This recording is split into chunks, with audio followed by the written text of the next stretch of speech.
I'm Edie Lush, and I'm here at the Hub Pavilion in Copenhagen. Very pleased now to be joined by Dr. Marianne Moscoso-Osterkorn. She's from the Renewable Energy and Energy Efficiency Partnership, the Director General there. Thank you very much for joining us. Tell me a little bit about why you're here in Copenhagen, first of all. Well, I'm here in Copenhagen because I'm leading a partnership which is committed to tackle climate change through our work in renewable energy and energy efficiency. As you know, more than 60% of the emissions are arising of energy use.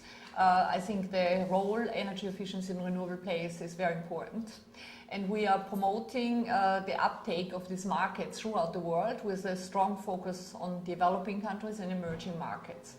And we're working with governments on policy improvements to create a favorable environment for renewable energy and energy efficiency, and we also work with the private sector to empower the private sector and also the finance to enter into this new business. Yeah, there are a lot of barriers still. People are reluctant, they think it's a risky business, but with the right regulatory regime around, it can be a very, very profitable business. We are in particularly reacting on very concrete regional needs. Yeah, we identify opportunities. Let's say a government like Mexico wants to implement regulations to empower their policies for renewables. Yeah, that means how to create licenses, how to organize the grid access for wind, for instance.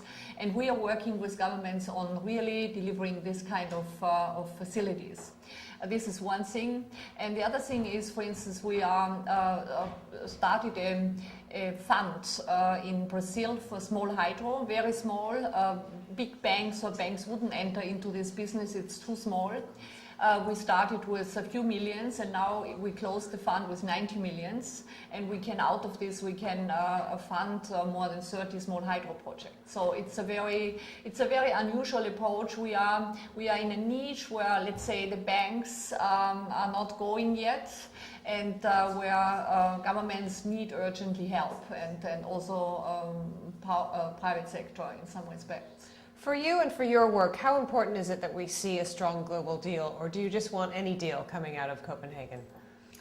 I think I watched today morning a discussion with Governor Arnold Schwarzenegger, and I was very impressed because he highlighted really that a deal is of course important, but the collaborations which are emerging on a more regional level are as important. And I think at the moment the whole task is so urgent that we have to work on all levels. So of course we wish a deal, and I think there must be some money put on the table for helping the emerging markets and developing countries to tackle their problems. But I think it's also important that we empower and enhance the activities which are already happening on the regional sector. And our facility is a small grant organization. I think this kind of facilities will be even more important in the future, that they can really react very fast and flexible. Yeah? And I think big pots of money are important and put on the international agenda, but I think it's also important to empower small facilities which can help wherever it's needed. Dr. Osterkorn, thanks very much for coming into the Hub Pavilion here in Copenhagen, for joining us, and I'm Edie Lush.